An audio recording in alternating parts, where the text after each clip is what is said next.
Well, as people continue to stream in, again, I'm Skylar Wilson. Good to be back with you all. It's been a crazy few months of sickness for me, and it seems like my kids are always sick. And I wasn't able to make the last meeting, but I'm really happy to be back with you all this time. And Mariko, unfortunately, can't make this meeting due to a conflict with work, but she sends her love and says to wish everyone a happy Lunar New Year. And so this meeting feels like we're kicking off another leg of the Order of the Sacred Earth. It's about the fourth year, I would say, third or fourth year that we've been doing these meetings every month. And we, as you may have read in the invitation, the meetings have different themes. There's space for emergent wisdom to arise and for everyone to have a chance to speak. And it's also a time to come together and not only connect, but to drop into ourselves within community. And so that's our intention for today, is to celebrate the new year, to honor Thich Nhat Hanh, who just recently passed away at the age of 95, and to share some stories. Matthew knew him personally, and he's going to share some stories. And but I think just before I babble on and on, I'll just say, why don't we do a lightning round where you can just unmute yourself and you can say your name and where's home. And that could be either where you are in this moment, or it could be where you feel most called to be, or where you live. So with that, I will mute myself. I'm in Asheville, North Carolina, although my home is also Mount Tam and Big Sur and much of Northern California. And Skylar is my name. So, I'm Matt Foss. My home is Vallejo, California.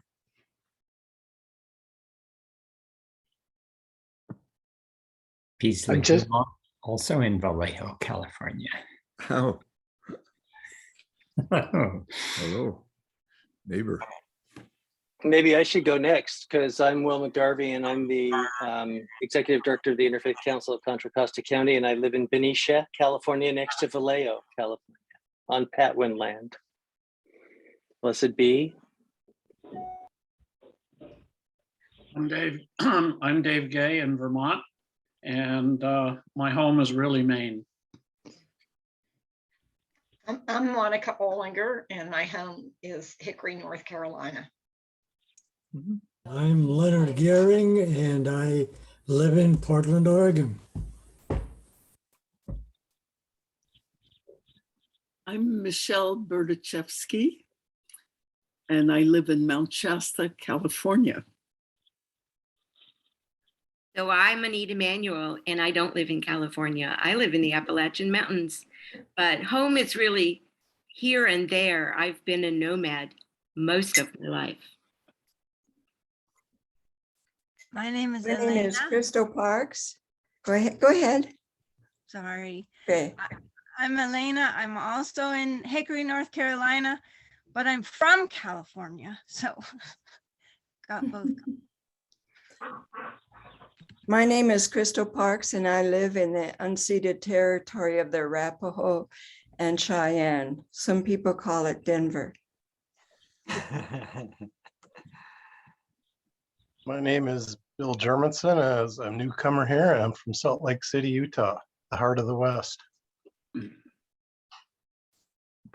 We are John and Linda Cock in Davidson, North Carolina.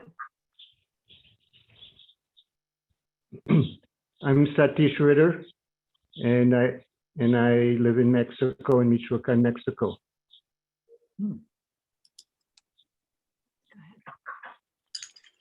My name is Carlton Stock, Ellie Stock. Here, we're from St. Louis in the Midwest, and we're retired Presbyterian ministers involved with environmental issues and so forth for many years.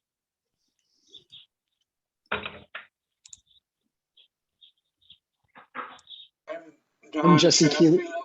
And I live in the beautiful Champlain Valley of Vermont. I'm Jesse Keeler, and I'm in Irvine, Orange County, California. My name is Margaret Worth. I live in West Virginia. It's my first time on the call. I'm Susan Gay, and I live in Colchester, Vermont. I'm Anna Churchill, and I live in Belmont, Massachusetts, but my home is in Eastern Maine.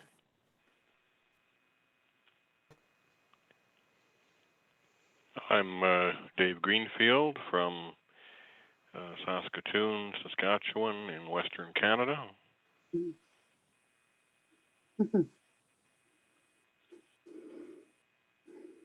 I'm Barbara McGurn.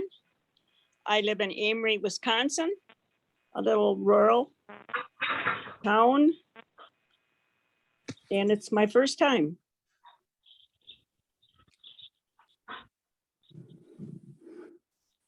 I'm Bob Granger, and I'm in Eugene, Oregon, and it's also my first time.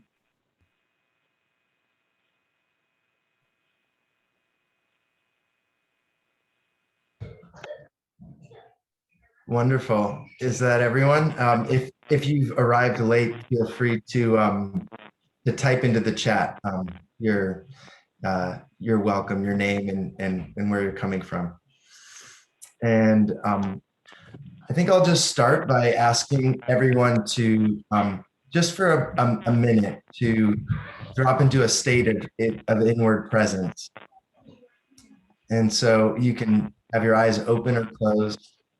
I'm going to mute everybody, or if everyone could mute themselves, that would be great. I'm still not awesome at using technology.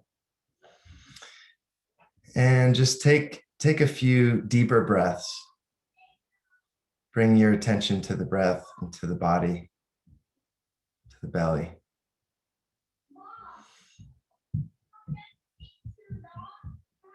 Just listening to my kids in the background.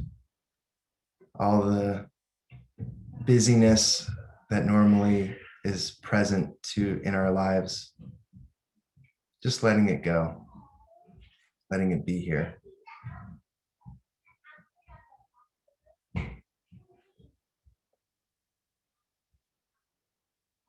And now from this place of deep inner stillness, extending out from our hearts to one another, around the planet, and to the earth as a whole, as a conscious being.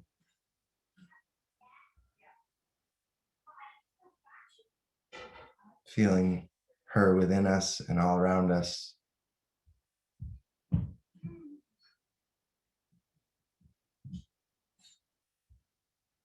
And just take another couple breaths and open your eyes if they're closed, and just notice what it's like to not look at the screen before we come back to the screen. And just imagining that we're all sitting together around a fire.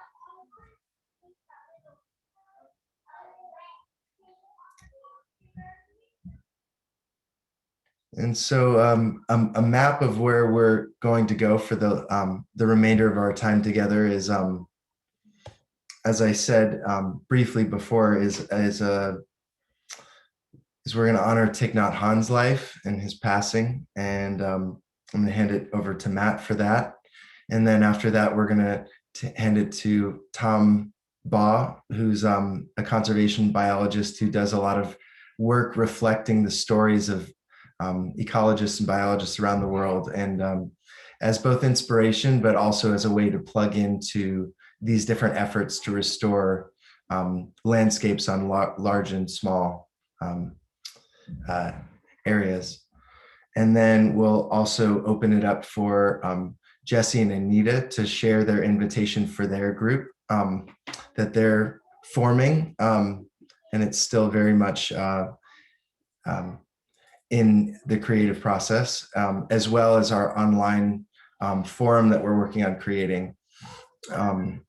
and then we'll have space for everyone else to share, and we'll open it up to the group. So I will pass it to you, Matt, to honor Thich Nhat Hanh and anything else that you feel that you want to share with the group at this time. Well, thank you, Skylar. And I think we'll all agree that Thich Nhat Hanh was a spiritual warrior and a giant of a saint in our time. And he has moved so many people in so many ways. His community at Plum Village in France, I know several people who have lived there. And of course, his writings, his poetry, and above all, his modeling what authentic manhood is about, what authentic spirituality is about, his inventing the term engaged Buddhism, and his standing up for peace and justice, first in his own country, and taking on a lot of flack for that, both from his Buddhist order and from the government of the North and the government of the South, and so forth. Of course, the wonderful friendships he developed in this country with Martin Luther King Jr. and Thomas Merton, among others. It's one reason I have Merton standing behind me here, along with the Buddha. But I'd like to just share, well, one of his teachings that certainly applies just directly to Order of the Sacred Earth is, of course, his inventing the word interbeing, to emphasize interconnectivity and how primal that is to our survival, but also to a sense of the sacred, which has everything to do with our survival too. So here's just part of his one of his teachings. You know, in Christianity, we talk about the historical Jesus and also the cosmic Christ. I talk about how authentic Christianity flies on two wings. The historical Jesus as a person who lived about 30 years and got killed by the empire, and the cosmic Christ, which was the Christ in all of us and in all beings. And of course, Thich Nhat Hanh wrote two wonderful books on Christ. And when I met Thich Nhat Hanh and he came to my university to lecture at Historic Streets Ballroom, and he brought 30 or 40 nuns and monks with him. It was a beautiful evening, of course. The place was filled with people, most of them sitting on cushions. But before we began, kind of in the green room, we were in a circle, and he was on my right, and his monks were there, about 20 of them. And he said to me very quietly, in his very quiet voice, he said, the Vatican calls me the Antichrist, meaning him. And I had never heard that before, but I was astounded. I still am. And not because I didn't know the Vatican well, but I didn't know they were that over the top. And I said, oh, I wouldn't worry about that. I said, I've read both your books on Christ, and you know more about Christ than they do. And with that, he was sitting on my right. He started tapping my right leg, and he tapped and he tapped. He didn't stop. He just kept tapping my right leg. And I realized, wow, this sensitive and prophetic monk was deeply wounded by a so-called spokesman or head of Christianity saying, oh, he's the Antichrist.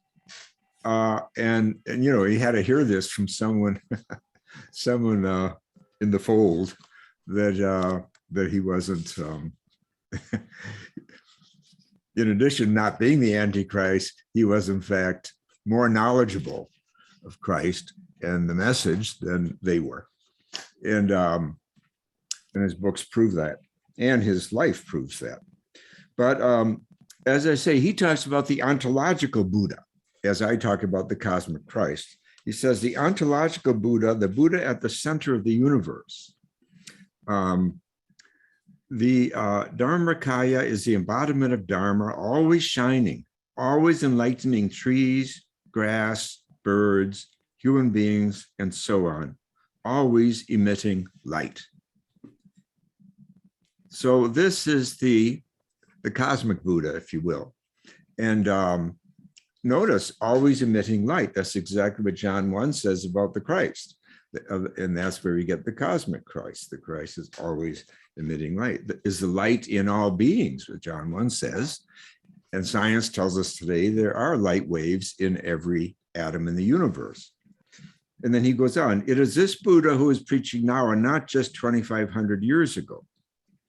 Sometimes we call this Buddha Vairochana, the ontological Buddha, the Buddha at the center of the universe. The trees, the birds, the violet bamboo, the yellow chrysanthemums are all preaching the Dharma that Shakyamuni taught 2,500 years ago. We can be in touch with him through any of these. He is a living Buddha, always available. So I think that beautiful teaching about how all the beings are preaching the good news of the light and enlightenment and compassion and beauty and all the rest. I think this is a wonderful foundation for an order of the sacred earth, whether one be Christian or whether one be Buddhist or whether one be Jewish or whether one be Muslim or whether one be atheist, that it's a wonderful way of talking about the sacredness of all beings. So I think we all have a lot to praise in meditating on the life and teachings and example, mentorship of Thich Nhat Hanh. And I invite all of us to say thank you from the depths of our heart to this great, great soul. What a privilege it has been for us to walk on this planet in his lifetime, because he really was a special saint, no matter what the Vatican said. Thank you. Thank you, Matthew. Beautiful. And thank you, Thich Nhat Hanh. And it's a good segue to Tom, if you're with us, if you want to share about the ecological saints that are doing miracles around the world by protecting ecoregions and species. Are you here?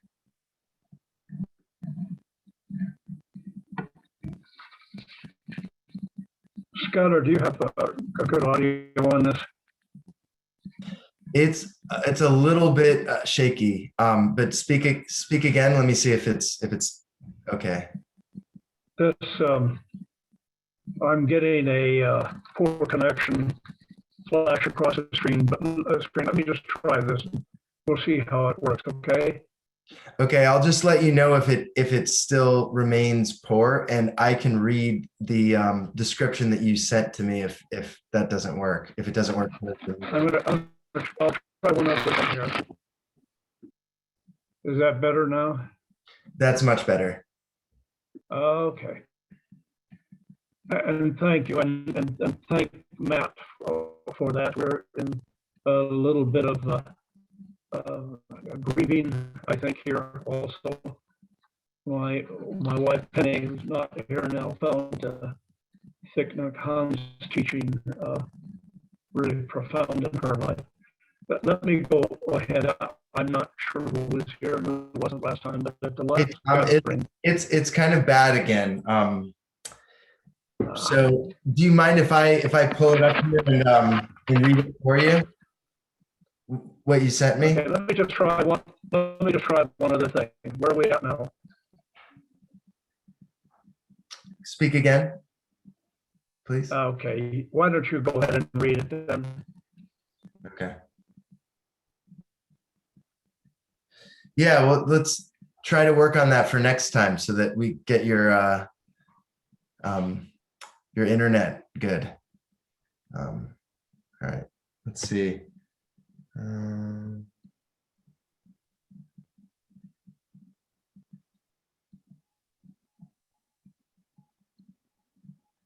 Okay, I have it here.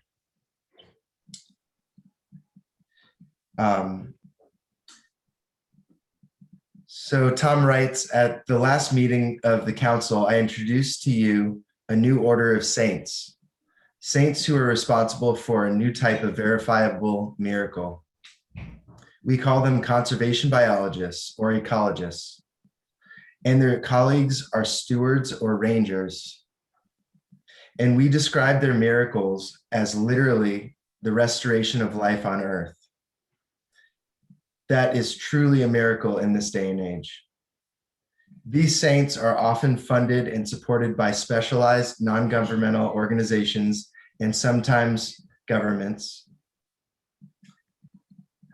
Also, very recently, and more to the point of this meditation, the government of Scotland approved the reintroduction of a small animal, about 1 meter long, called a beaver, into Scotland.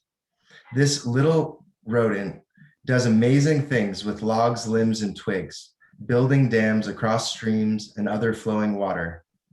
The dams create ponds, and the ponds attract plants, fish, birds, and other life on Earth. The last wild beaver in Scotland was killed some 400 years ago. Other saints and their support teams have introduced beaver in other places with outstanding results. The miracles in this case include cleaner water, better stormwater control, and improved habitat for many forms of life, including humanity. Is this a little thing, a small miracle? Well, maybe. But over the past several months, I have read reports claiming that a beaver pond here and a beaver pond there add up to helping correct climate change. And that's a big miracle. The reintroduction of the beaver is only one of the efforts throughout Europe undertaken by the many of the rewilding efforts, and those efforts are succeeding. Saints, miracles, and returning to life on earth. Meditate on that. Thank you, Tom. Hopefully I did it justice by reading it. I would have preferred you to share that from you directly, but I really appreciate these meditations that you're writing, as well as being on your email list. And Tom's offered that if you want help finding a restoration effort in your local bioregion to either support physically or in some other way, then reach out to him. And Tom, if you don't mind putting your email, the hiddenspring2@gmail, I think it's hiddenspring2@gmail is his email, but if you could put it in the chat. That's right. Great. Gmail.com. Awesome. And so I will, I'll now pass the baton on to Anita and Jesse, just to share anything that you'd like to about your invitation.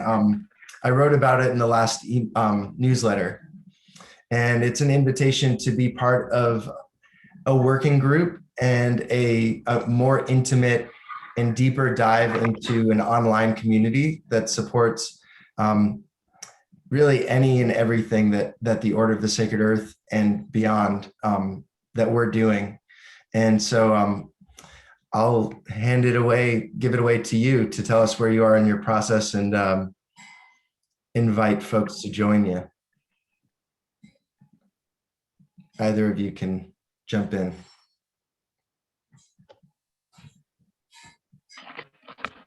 I'll go ahead because I started making an invitation last time, but I hope Jesse will add on to this. Basically, Jesse and I had a group to make recommendations to the council. There seems to be some things that are still needed within this council process, though, I would say, and within the process of Order of the Sacred Earth. So I think that when I came back to talk, it was more as what I will call a catalyst, not a leader of a group, but a catalyst for a group to form. And so I think about that in terms of circle leadership, and that there needs to be more what I understand as circle leadership going on, where people are not tagged or given too much to do, and so they really can't do it.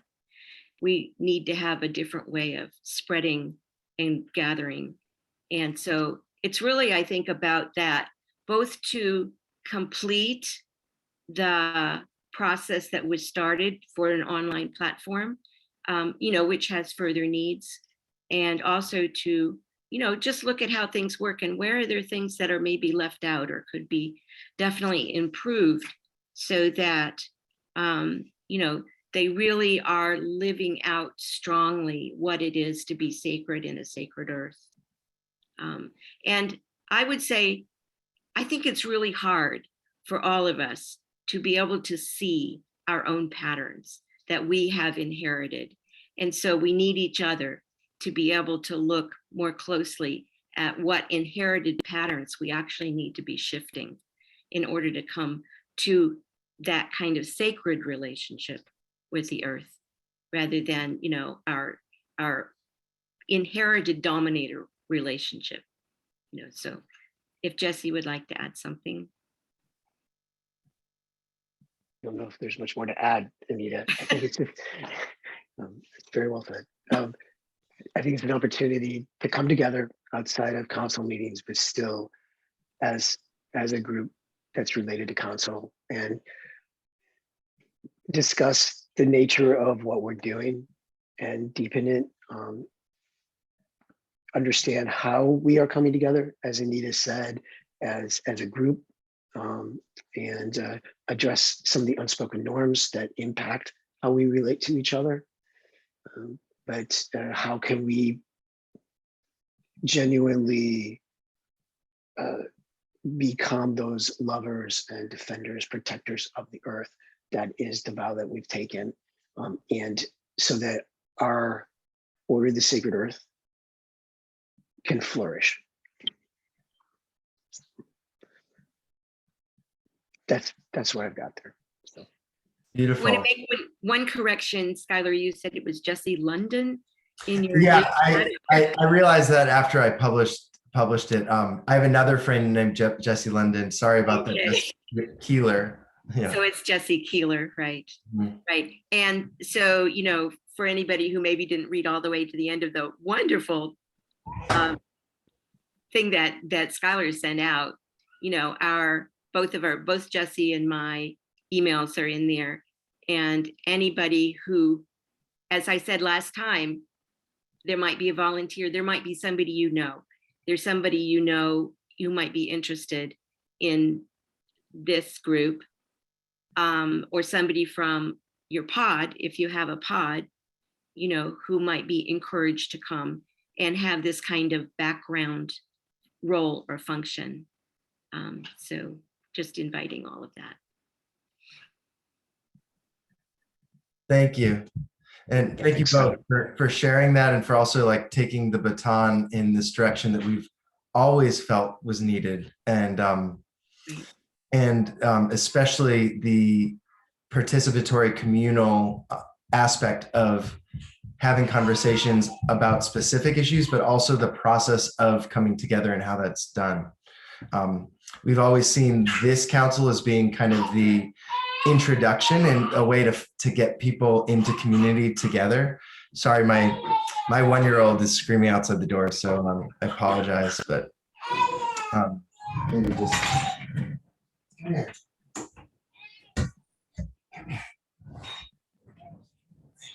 It's fun.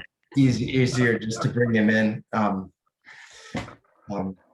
Yeah. So with that, I'll just say, just to warn you all, this is being recorded, and we only use it as a way to share prior.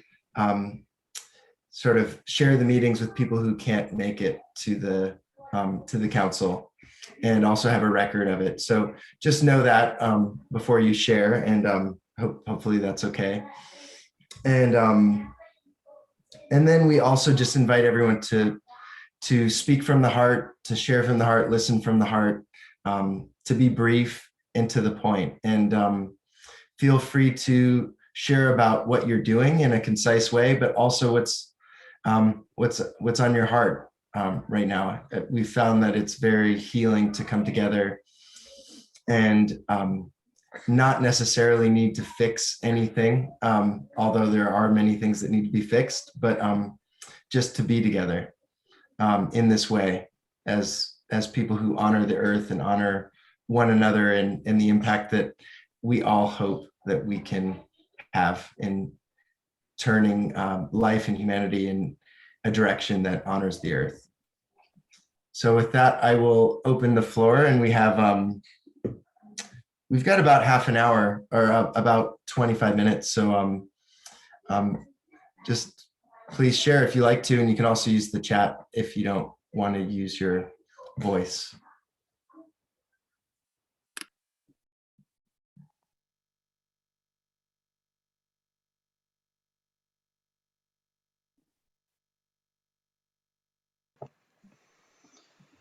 Well, I'm happy to jump in. I'm Don Chatfield. I'm with the Champlain Pod of the Order of the Sacred Earth at All Souls in Vermont.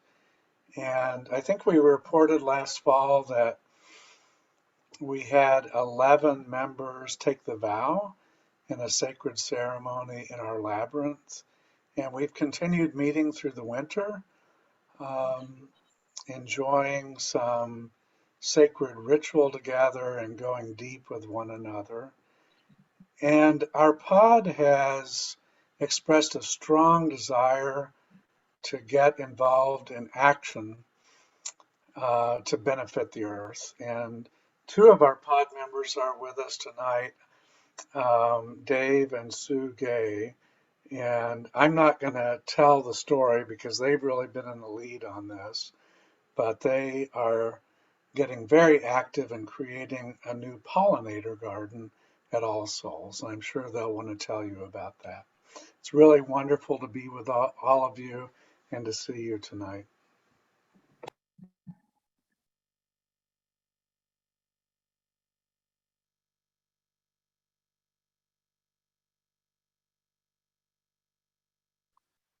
I guess that was the signal I'm supposed to talk. I don't know. Yeah. All Souls has presented a whole new spiritual community for Sue and I to become involved in. We ran a gamut of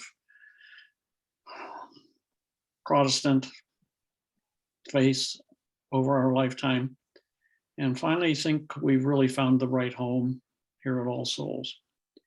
So the interfaith experience for us is quite new. Order of the Sacred Earth for us is entirely new. We didn't know anything about it a year ago, and we knew a little bit more 6 months ago, and now we know a lot more. We read the book that Skylar and his co-people put together, and it gave us some grounding. When our pod first got together, I would describe it was more ritual because we were trying to feel our way as to what it was we were all about and what the pod members wanted to do and try and achieve and protect the earth. I think the thing that provided the impetus was one of the co-leaders of the group with Mariko said, let's do a survey. And that survey of the pod members is what has triggered what we're doing now. And the thing that's really interesting, as Dawn said, we had 11 members take the oath in the labyrinth. And through the winter, there's probably been an average of 6 to 8 people at the monthly meetings. Once we decided we were going to do a pollinator garden, I got to back up. As part of our experience at All Souls over the last 2 years, we also formed a men's group. And that men's group has become really active, meeting once a week for 2 years now. And they have become now members of people who want to participate with our pod. So we have them participating from San Diego, from outside Boulder, Colorado, plus people here in the Champlain Valley. And So right now there's 15 members involved with a pollinator garden, started with original group of about 5 or 6. And all of that's happened in 2 weeks. So it indicates to Sue and I that, at least in our pod, the need was, we need to do something. We need to take action. And come to find out, we have a whole lot of skills embedded within our volunteers. You know, and it's a matter of, it's been very interesting to watch how they have responded to the request for various things that we're going to need. So we're just very, very early in the process. Of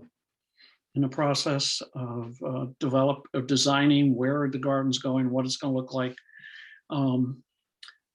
Part of the presentation that Don had arranged in the Order of Sacred Earth was a lecture and presentation by an expert in pollinator garden development and design and plants. So we have an incredible resource of pretty much every plant that you could think of in Maine that might go in a pollinator garden. Vermont. How tall it is, what color it is, et cetera, everything you wanted to know. We have another gentleman who's a landscape architect who's volunteering his time to help us. And then there's the rest of us who are just trying to figure out how to make it all work and pull it together. So it's an opportunity, and action for us at the moment seems to be where we're at, but not forgetting also the importance of the ritual and what's our relationship to the earth. That's it, I'm done.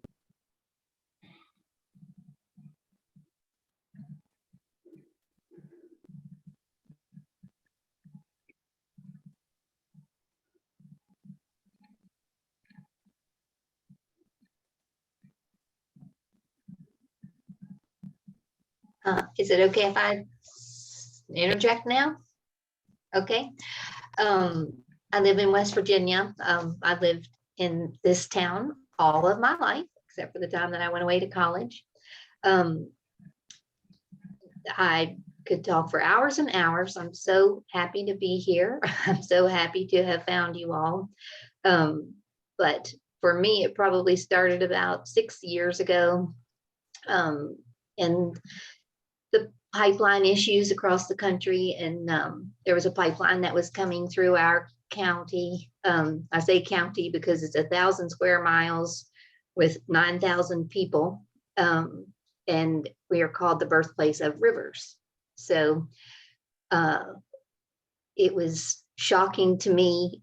I had spent my life as a teacher in our public schools, and left the public schools just out of frustration for the lack of education on what I believe to be more important topics, and that our community wasn't aware of the value of the water that we should be stewarding. And that just led me on it's just been a whirlwind tour of going to Standing Rock, going to I'd never seen myself as a lobbyist, but went to Washington, D.C. with a group of 200 water representatives, protector groups, and spoke to all of the senators of the United States government. And we were able to stop the pipeline in our county, and the Atlantic Coast Pipeline was stopped altogether.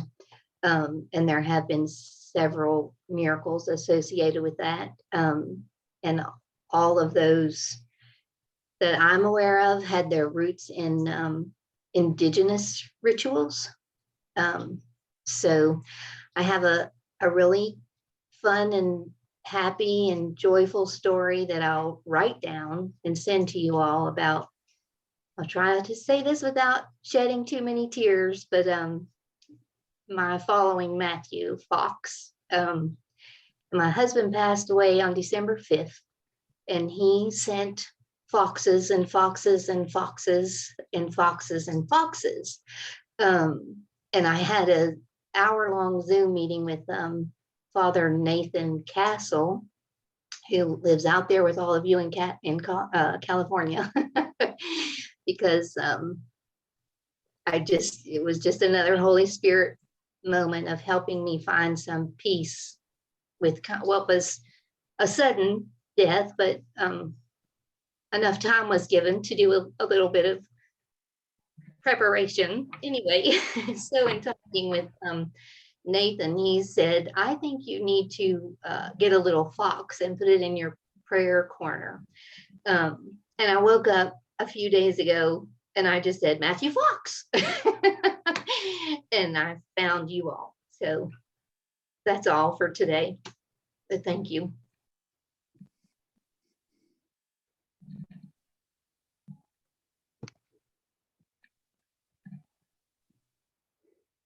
I wonder, Skylar, if it would be okay for me to share a little bit about Thich Nhat Hanh. Absolutely, Crystal. It's a great loss, you know, for all of us. I was a student of Thai for over 4 decades. And I came to know him in the early 80s. I had been reading a book written by Thich Nhat Hanh and Dan Berrigan called The Raft is Not the Shore. And I was active with Dan Berrigan, and that's why I read the book. But I found out I liked Thai better than Dan, or I felt that Thich Nhat Hanh went more deeply. And so I wanted to find out about him. And he happened to be in the area shortly after that, giving a talk to a huge group of peace activists. And I will never forget the question he asked, which was, can the peace movement survive without an enemy? And when he asked that question, the whole place went silent, absolutely silent. It was such a profound question. Can the peace movement survive without an enemy?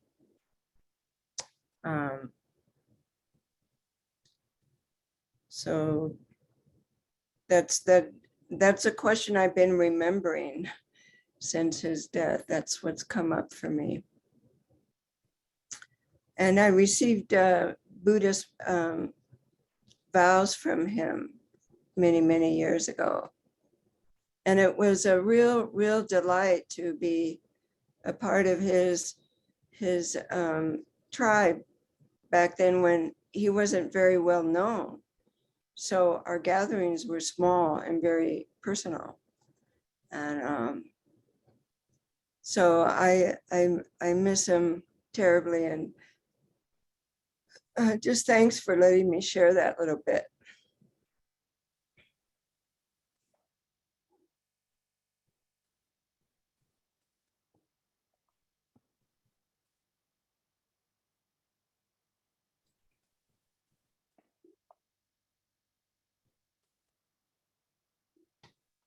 That was very beautiful. Thank you, Crystal, for sharing.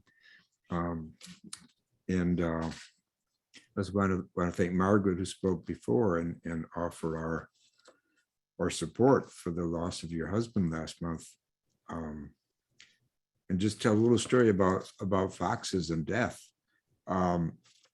Monsignor Bob Fox was an amazing guy, and he was a street priest in Harlem for many years.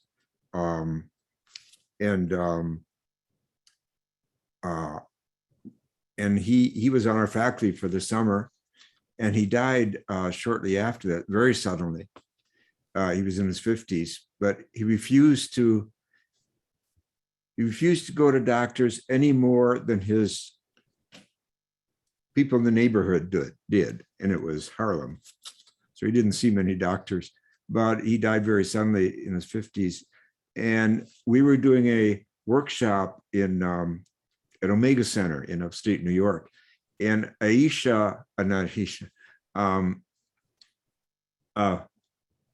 a faculty member who wrote Jambalaya.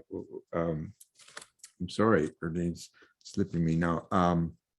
African-American woman who's a priestess in the Nigerian tradition.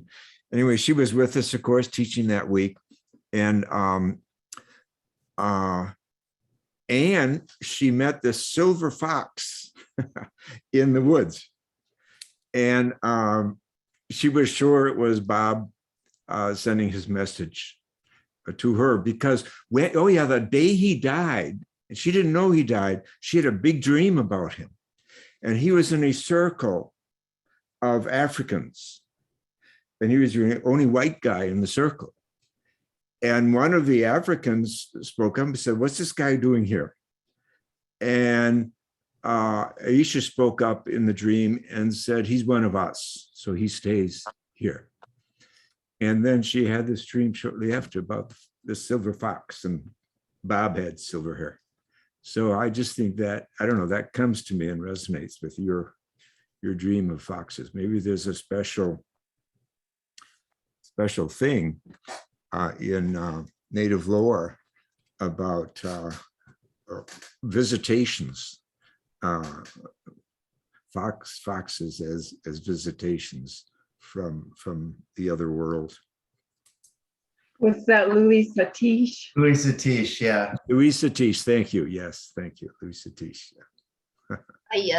I have a little book about animal spirit guides, and I Googled the fox after, again, it was just weeks and weeks of foxes showing up. And it says fox is the call to pursue the spiritual. Ooh. And I have lived my life in the Catholic Church, in and out and in and out and in and out, and I'm right now out, and very lonely for the church. Oh, So again, this has just been an answer to a lot of things. So that fox is speaking. Oh, thanks for sharing that. I'd like to add to the fox conversation. I work here in Mount Shasta. I founded actually the Mount Shasta Bioregional Ecology Center as our work to protect Mount Shasta from large-scale commercial development and keeping it sacred. And in the course of that work, I've had the honor of getting to know the tribal elders in our region, including the Pit River Ajumawi elders, Atwamsini, they have many names. And one of their beings, one of their sacred beings, is Silver Gray Fox. And he lives in a certain butte on Mount Shasta.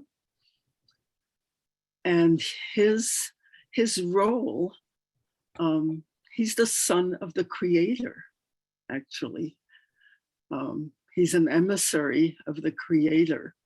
So I thought I would add that, both by way of adding to the fox conversation and also to introduce myself to the group. I'm very glad to find this group. I actually heard Matthew Fox a long time ago during the Sacred Land conferences back in the 90s. And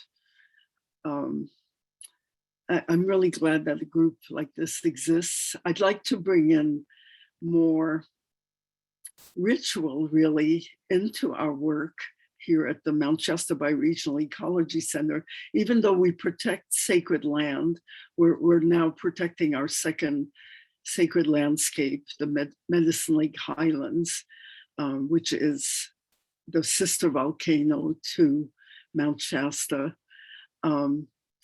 You know, a lot of our work is quite nitty gritty. It's lawyers and it's state agencies and federal agencies and meetings and Zoom.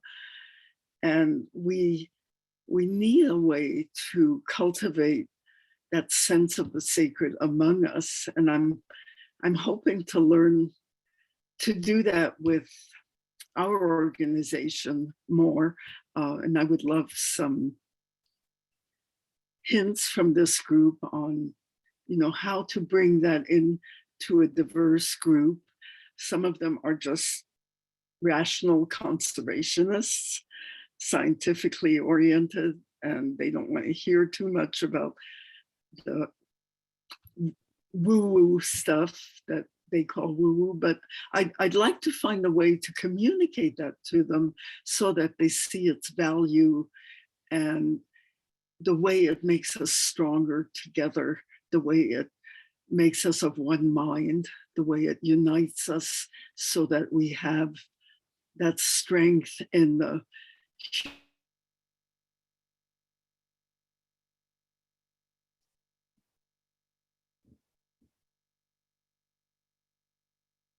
Thank you, Michelle. It looks like we lost you, but loved where you're going, and circle back. strength and the strength of the sacred, because I know that that lifts you above the dualities of the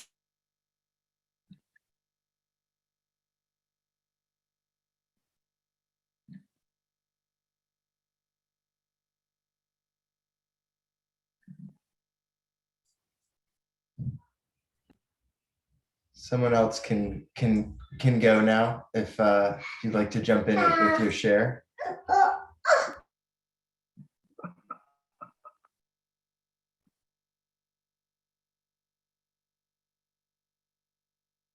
Well, very quickly, I'd like to apologize profusely for being late. The last week of January is terrible for me as an accountant. But I want to share, first of all, I want to thank Anita and Tom, especially for their warm welcome to me and the time they have spent interacting with me since I started here. I'm also very glad to report that I had a Zoom meeting with my pastor, and he is very much on board with getting something like a green team or something at our parish. So the chances of us being able to get people together and work together as a team to love the earth and to support initiatives at our church is really strong. I'm really excited about that. I'm also glad to say that my husband is 100% on board with our permaculture gardening plans, and we're going to learn all about native plantings and supporting the local ecosystem with our garden. So that's another thing. I'm very much looking forward to spring, and thank you again. I'll just shut up now.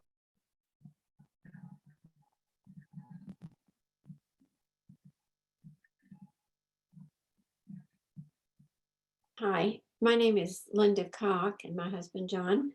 We're in Davidson, North Carolina, and our Davidson College Presbyterian Church has a green team that's been highly effective.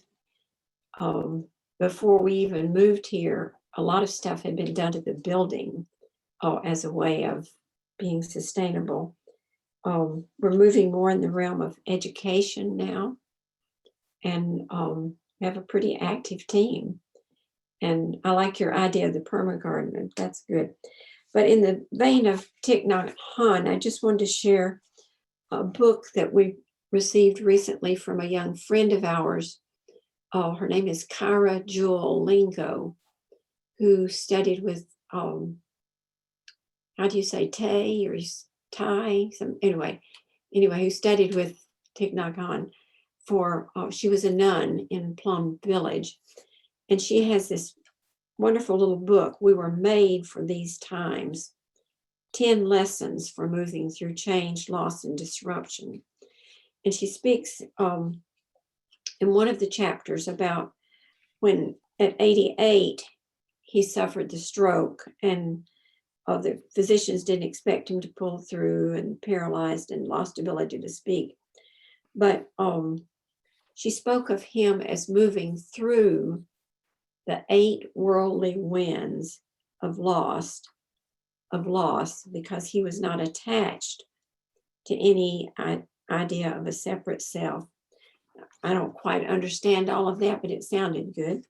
But anyway, I just thought this little book was a wonderful tie-in with our meditation and honoring the life of this saint in our midst. Thank you.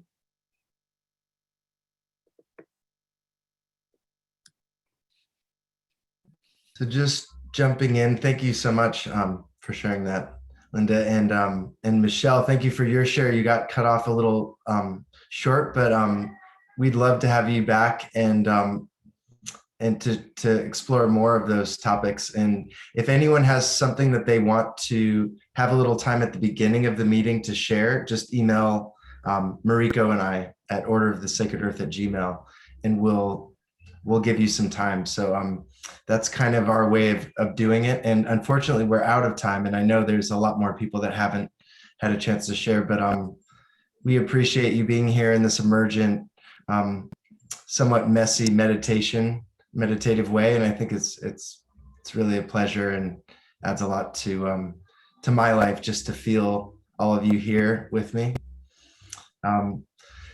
So Matt, would you like to say something to lead us out? I would like to say a word to Michelle, because I think the question she raised is really valuable and important.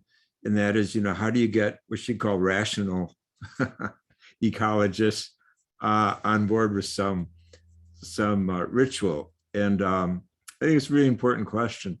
And I laugh because it's the rational that's killing us and killing our soul and everything. So it's a very important question. But I think one way is, and this has come up in several of the talks today, is to invite indigenous people to come.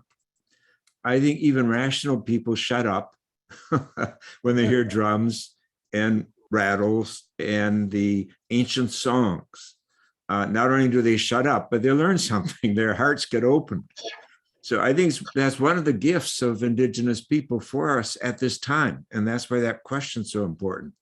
They not only bring a lineage of caring for the earth and seeing it as sacred, but they bring ceremonies, however simple. So don't just invite them to come and give a speech, invite them to come and lead a ceremony. And I think that this often gets through that rational brain that is overcooked in Western education.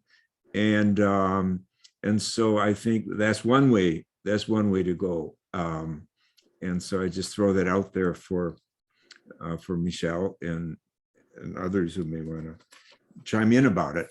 But I do think that's one of the many gifts that indigenous people bring, an unself-consciousness about praying in the context of the earth and its needs.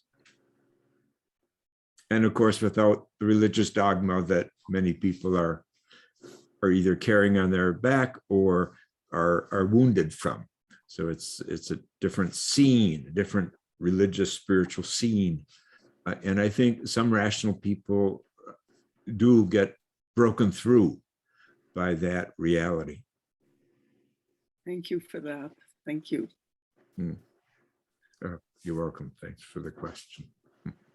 We have done some of that, and you're right. It is a very effective, heart-opening way, because they carry that ancient connection, and I've always felt it, but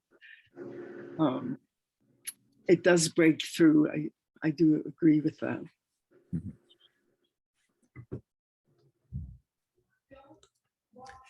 Thank you all. Goodbye, everyone, for now, and come back and please help to continue this momentum that we're gaining now. Feels really good, even as things fall apart. Yeah, thanks for being here. Blessings. Thank you. Blessings. Thank you.